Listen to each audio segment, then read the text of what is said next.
Welcome back, guys. Assalamu alaikum wa rahmatullahi wa barakatuh. This is your instructor Shah Fahad Khan, and we are back with the chapter 2, scalars and vectors. अच्छा जी, आज इस वाले lecture में हम dot product of vectors करेंगे. Dot product जिसे scalar product भी कहते हैं, और ये एक बहुत ज़्यादा इम्पॉर्टेंट टॉपिक है एप्टीट्यूड के हवाले से. स्केलर प्रोडक्ट एंड इसके एमसीक्यूज काफ़ी पास पेपर्स में आपको मिलेंगे. अच्छा ठीक है, तो डॉट प्रोडक्ट की बात कर लेते हैं. डॉट प्रोडक्ट कहते हैं किसे हैं. First of all, product means multiply. Okay, and dot या scalar, basically the scalar or the dot product actually means that when you multiply two vectors, this is dot product of a vector, of two vectors basically. So if you multiply vector 1 with another vector 2, you get a product which is a scalar. Okay, so such multiplication of two vectors that result in a scalar is called dot product or scalar product of a vector. ठीक है, आप दो vectors को multiply कर देंगे और अगर आपके पास रिजल्टेंट एक स्केलर क्वांटिटी आ रही है, तो उस केस में आप उस मल्टीप्लिकेशन को एक डॉट प्रोडक्ट का नाम देंगे. जब भी दो वेक्टर्स को आप मल्टीप्लाई करते हैं तो आपके पास एक तीसरी क्वांटिटी आ जाती है, या तो वो एक स्केलर होगी और या फिर वो एक वेक्टर हो सकती है. ठीक है, जब वेक्टर होगी तो उस केस में हम उसे वेक्टर प्रोडक्ट कहेंगे, जिसकी हम अलग वीडियो में बात करेंगे. ये वीडियो सिर्फ और सिर्फ स्केलर प्रोडक्ट को डील कर रही है. ठीक है, तो वेक्टर प्रोडक्ट को फिलहाल हम इग्नोर कर लेते हैं. अच्छा, एक common example, a very common example that usually comes in the on the test is the example of a formula basically. Work done का तो सबको पता होगा कि work done होता क्या है. Work done is actually the product of force and displacement, right?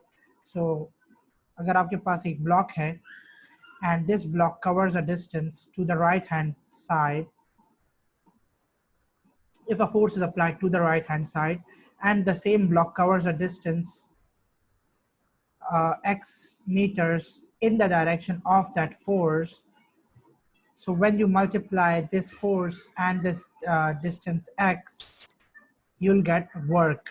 सही है, तो वर्क की डेफिनेशन जो कि आप 9-10 में यही पढ़ी थी ना आपने, कि वर्क डन जो है वो product of force and displacement covered in the direction of force.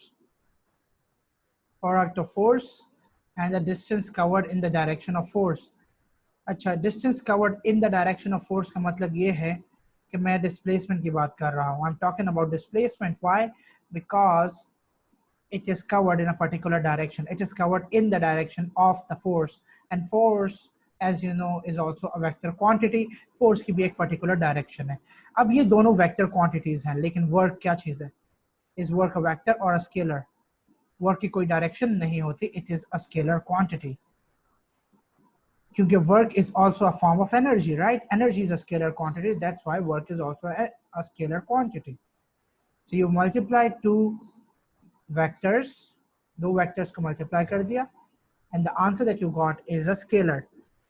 This product is called a scalar product of two vectors. Scalar product. This answer that you've gotten over here is a scalar product. And work done की सबसे common example आती है. अच्छा, बात यहाँ पर ख़त्म नहीं होती. अब अगर आप definition के मुताबिक एक ब्लॉक लें और इस ब्लॉक पर फोर्स लगाएं ऊपर की तरफ, और हम अज्यूम करते हैं कि किसी वजह से, किसी दूसरी फोर्स की वजह से इस ब्लॉक ने कोई डिस्टेंस राइट हैंड साइड की तरफ कवर कर लिया, इस केस में क्या होगा? अच्छा, ये distance is not in the direction of the weight force, it's due to some other force. ठीक है, it's due to some other force F. अगर मैं इस वेक्टर एक्स की बात करूं, मतलब इस डिस्टेंस एक्स की बात करूं विद दिस वेक्टर एफ, तो इन दोनों के बीच में एंगल कितना है? बेसिकली एफ ऊपर की तरफ जा रहा है, एक्स राइट हैंड साइड की तरफ है. इन दोनों के बीच में एंगल है 90 डिग्री का, राइट? ये आपका फोर्स है, ये आपका डिस्टेंस है.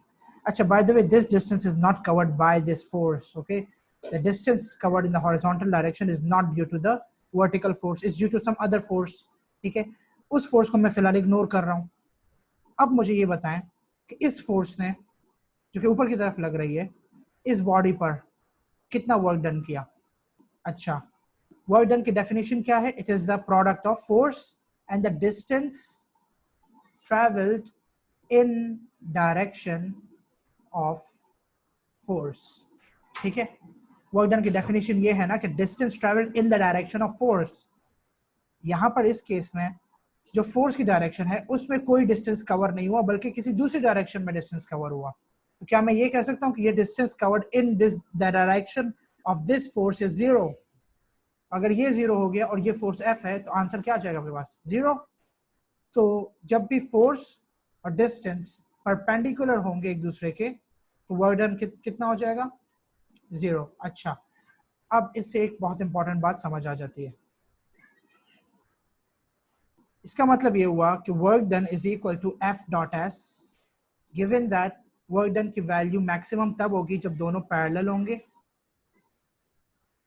और जीरो तब होगी जब दोनों परपेंडिकुलर होंगे, राइट? अगर इसको मैं ट्रिग्नोमेट्रिक रेशियो में लिखना चाहूँ, मतलब ट्रिग्नोमेट्रिक फॉर्म में लिखना चाहूँ, तो मैं इसे एफ एस कॉस थीटा लिखूंगा। ठीक है, वर्क डन का मतलब होता है F S cos theta. Cos theta क्यों? ये एंगल को रिप्रेजेंट कर रहा है। अच्छा, मैं आपको बताता हूँ कि ये क्या बात हो रही है यहाँ पर। Basically this theta is the angle in between F and S. ठीक है, in between the force and the distance, force and the distance. अब अगर आप इस थीटा की वैल्यू, आप इस वाले एग्जांपल को देख लें, पैरेलल वाले एग्जांपल को। पैरेलल वाली एग्जांपल का मतलब ये है कि थीटा की वैल्यू क्या है? Zero, because both of them are parallel to one another. Distance travelled और फोर्स दोनों एक दूसरे के पैरेलल है, तो मतलब थीटा की वैल्यू जीरो हो गई। कॉस ऑफ जीरो की वैल्यू आपको याद रखनी है कि वन होती है। ठीक है, कॉस ऑफ जीरो की वैल्यू वन होती है, तो जब आपके ये डिस्टेंस और फोर्स दोनों पैरेलल होंगे और सेम डायरेक्शन में होंगे तो वर्क डन आपका मैक्सिमम होगा। और इस फॉर्मूला के मुताबिक इस force multiplied by the distance multiplied by cos of 0 which is 1. So basically F into S is the formula for maximum work done. ठीक है, अब यही बात इस वाले सिनेरियो पर लगा लेते हैं। When both of them are perpendicular to one another, in that case the value of theta is 90 degrees.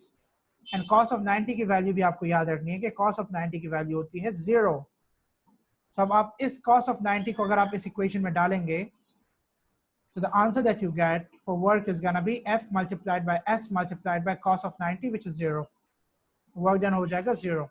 It's 0 when the force and the distance are perpendicular to one another. Work done is 0.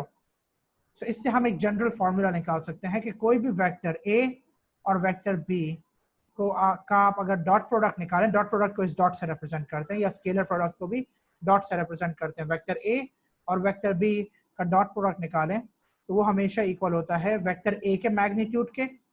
ये magnitude था, ठीक है, magnitude मतलब number. It is equal to the magnitude of A multiplied by the magnitude of B, vector B जो कि ये S है उसका नंबर।